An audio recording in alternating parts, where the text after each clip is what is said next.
good Thursday morning.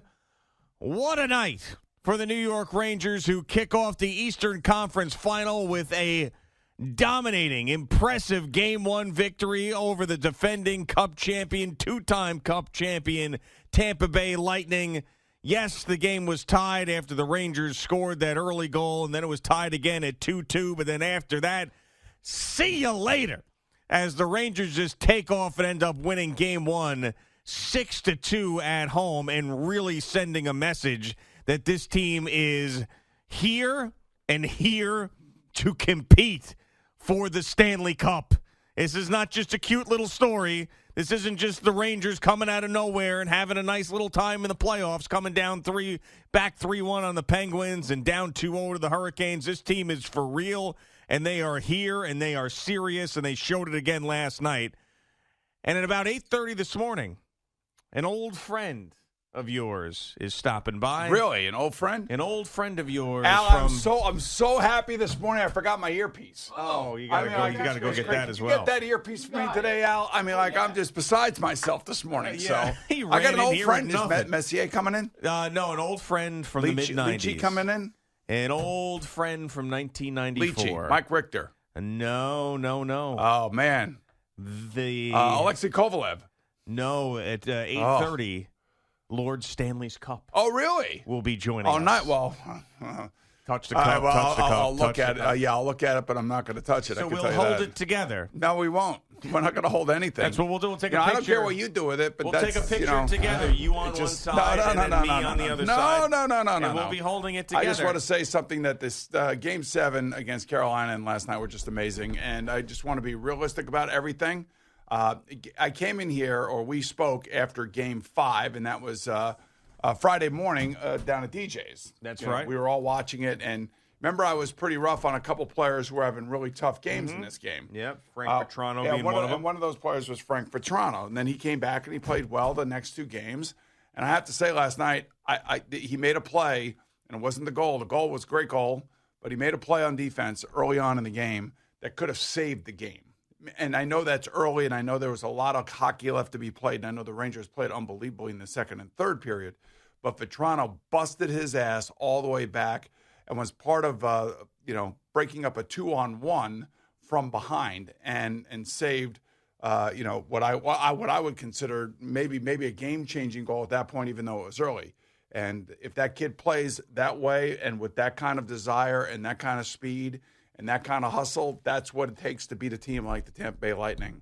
Now, let's all be serious here as well. Everybody talking about this game, going into this game, everybody wondered whether or not the Lightning were going to be a little bit rusty after 9 days off. And I would sit here and tell you, and even Ray Ferraro said this last night, and this I like Ray. I think Ray does a really good job. Ray said this last night. He goes, John Cooper basically is worried about his goalie. He goes, he's not worried about anybody else. He's just worried about his goalie because his goalie hasn't really faced a lot of real shots and game time decision making and all that kind of stuff for 9 days. And he was off. That wasn't the Vasilevsky that we all know. So we will see him eventually in this series. But I have to say, from the young group of guys, Hedl, Kakko, and Lafreniere, who were great again last night, Tamika Zibanejad and Kreider were good last night. Panarin gets a goal last night, and Igor did his stuff. Igor, made a couple of really key saves early in this game. So I'm totally happy. I am totally pumped up, and it's not anything that like I expected. We all expected 3-2. We expected, maybe an overtime game, but the Rangers took advantage of a team that was obviously out of sorts. They'll be better Friday night. They will be. And this is going to be I don't even know if I want to buy. I know how good Tampa Bay has been, and I know they just beat the brakes off Florida, and that was a really good team in the regular season. But when people say that the Lightning were rusty and talk about the team that was out of sorts and maybe Vasilevsky wasn't himself and these things, I feel like that's taking away credit from what the Rangers did. Because, look at last night. And I know you're specifically talking about Vasilevsky, but Rangers go up 1-0. Lightning come back, tie it. Rangers go up 2-1. Lightning come back, tie it. So is that a rusty team right there? No, I didn't think so. And then the Rangers just took off from there and were just dominating. I think there were look, Rangers really didn't turn the puck over as much as they had in some previous games, and Tampa have turned the puck over a ton of times. And it's just a part of getting back into a series, getting back into a game. That's why you have to win 4, not 1. Yeah. But you want to win the ones that you're supposed to win. And last night they were supposed to win the game. The big question was, were the Rangers going to be hung over from their Game 7 win, or were the Lightning going to be rusty from their 9 days off? And I think the Rangers were not. The place was crazy. The energy was nuts at MSG, and the Rangers fed off of that. And their key players came to play again. But again, I can't say enough about the back check on Frank Petrano in that first period. That to me, that exemplifies what it takes to win a Stanley Cup. It takes that effort, and you can't ever get lazy, especially against a great championship winning type team like Tampa Bay. So, believe you me, I'm excited. I love the way that third line played last night. Those kids, Filipino has grown up in front of our eyes. Lafreniere has been, everything that he was supposed to be advertised as.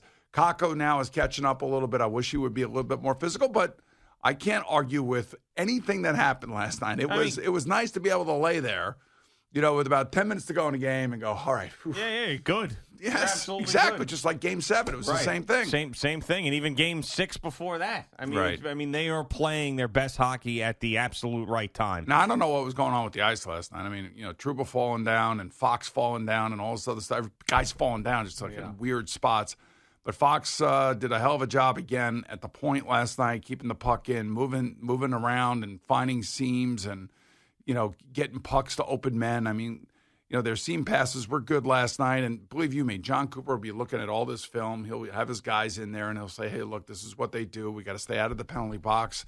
You can see what their power play is capable of. That's another great thing to see last night. Mika had another just unbelievable rocket of a shot for a goal. There's a lot of guys and a lot of things to like about last night, but it's one game. And there's a reason why the windshield is bigger than the rearview mirror. Oh, yes. Mike Tomlin loves that line. I love that one, too, yes. man. You're looking forward. You ain't looking back. And, you got to play with a controlled rage. I thought, there's one thing that's pretty obvious to everybody, and that's Tampa Bay is bigger and they are much more physical than the Hurricanes.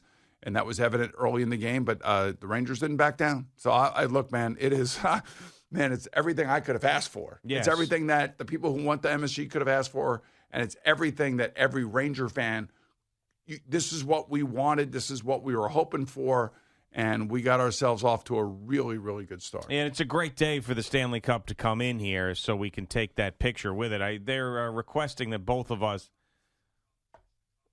that we hold it together. That's what they would like.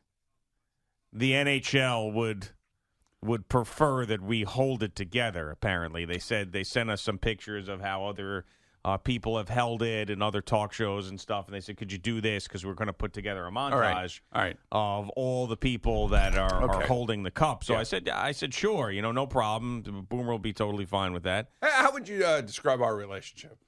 I would say very solid. I would say that you are someone who... because you've got the 20 years on me, you at times provide a sense of stabilization. Yeah, that's a good one. Yeah, that's for sure. And there's advice there. You have seen more than me in the world, so you'll give that sage advice. But I would say it's a rock solid type of at times mentor situation. I would say that. Yeah. All right, I'm going to ask you a question. Yeah. And I don't want, if you hesitate, then I think we're going to have a problem. Okay. Do you love me? I, of course, love you, without a doubt. 100%. Then if you love me, yeah, and you care about me, yeah, and you believe in me, yeah, and you feel like as if I'm a mentor towards you, yeah, then you'll stop with the nonsense about me touching the cup. You'll just stop with it, because what's going to happen is you're going to annoy me, and I don't want you to annoy me. Really, honestly, I just don't want you to annoy me, and I want you to stop it right now. I want you to stop all this nonsense about me touching the cup and this and that. It was just a request from the NHL. No, the NHL knows where I stand. Yeah. Every single one of the people over there understands who I am, how I react, and how much I love the sport, how much I love the players, how much I love the action and everything else. And they also know that I understand the traditions and that I will never touch it until it's. See, this is the kind of thing that I'm talking about. So I just want you to know. But you're right not now, one of the players. Look. No. There's no discussion. Either you love me or you don't. No, of course. No. Either you love me or you don't. I do, but I just want to know. So this is one of those things where you could teach me. So I already just taught you. I love you. You love me. Don't make me do something I don't want to do. Okay. All right? That okay. I can understand. Yes. Yeah, that I can understand. You said it. You said, hey, I love you. What is? I said, I love you. That's what you just said to me. What is stronger, the presence of Rod Gilbert or the cup superstition? I'm telling you, he's here, man. What is stronger? He's here. He's here. here. I think. If I asked Rod, should I touch the cup? You know what Rod would have told me? Don't you touch that cup. So any Ranger fan's not allowed to touch the cup? None of us. None of us are touching anything. We're not taking anything for granted. Am I allowed to touch the cup? You're not a Ranger fan. I don't so care it doesn't what you matter. Do. So me, you're an Al, Islander Eddie, fan. and You do whatever you want to. Al's kind of a Ranger fan. Yeah, because he bought YouTube TV. Yes, he's into the Rangers, so he's not allowed. Ranger fan. Forget it. I just want to know the rules. I can't touch. I will not be touching the cup. You can't. No, because if then the Rangers lose, everyone would be pissed at me. I'm just saying this. Listen to me. Yeah. And I'm going to say it one more time. And we don't have a break yet, but I asked you a direct question. You didn't hesitate. No. You answered it the way that I was hoping that you were going to answer it. Yeah. And you're not going to be putting me in a very uncomfortable situation and straining our relationship. Yeah. There's a lot You do not want to strain our relationship. No, I do not want to do that. I don't. Don't put a strain on it. There's a lot of Islander fans, though, out there that probably want you to touch that cup. I don't care what Islander fans want right now. Islander fans are the furthest thing from my mind. So okay? how are we going to take a picture with the cup? You're just going to lay it on the desk and then we've had it in here before. And then we'll just stand back behind it and Al, we've had it in here before, have we not? We'll do hands up. We have had it in here. So right, and it's been great. We'll put it right there, and then we'll just go like this. It's a beautiful trophy. It's the hardest trophy to win. I don't care what anybody says. I'll get a little intimidated when it's in here. I'm going to be a little, starstruck by it. You've never seen it up close? I have. I haven't seen it in a long time. I saw it at the Hockey Hall of Fame. Yeah, but you're going to have you all right. You are going to have it. You're going to have an intimate moment with it today. Yes. Yeah. So I have a picture with me with the cup when I'm like 12 years old, but I haven't seen it since.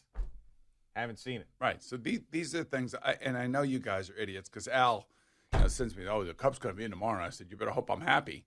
And I am very happy this morning. I'm really just stoked about what happened last night. And by the way, just like a little lead into it, the Mets had a little nice tidy 5-0 victory. Awesome. Winning 6 in a row. Now they go on the road, and this is this little period that we were talking about. Let's see what happens here. And I'm giddy. I'm like, I don't know what to do with myself right now. And one more thing I have to mention, because it's just really, really unfortunate that people don't understand you. As I'm having a little fun with you touching the cup, but I understand where you're coming from. Other people do not. There was a group text message flying around last night in the middle of this Ranger game that had nothing to do with the Ranger game, which was disrespectful in my opinion. 100% disrespectful. Yeah. Sales guy group text message.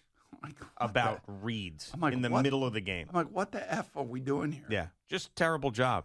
So I did not participate in the thread. Of course you didn't. I know. I first thing I looked at was not what the text message said, but rather if you were on the text message, who was in the group. And then when I saw you were in the group, I was like, oh my God, that is ballsy. That's major. This wasn't like, hey, Rangers are playing well, or hey, this is great. It wasn't any of that. It was like, oh, by the way, these reads tomorrow. It's like, oh, God.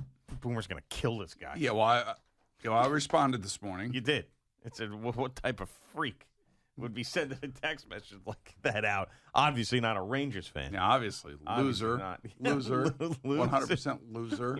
Big loser. All right, it is Boomer and Gio on the Fan and CBS Sports Network. Another happy morning here as the Rangers beat the Lightning in Game 1, 6-2 at the Garden, take that 1-0 series lead. Jerry Recco's going to give you all the details on that and the Mets and everything else. The Yankees rain out, and you got the double dip today with Shohei Ohtani Oh, man, in the this first is game. such a great day. Yeah. Oh, man. And the Stanley Cup's coming in 2 Man, you hours. talk about a feel-good Thursday, man. Yeah.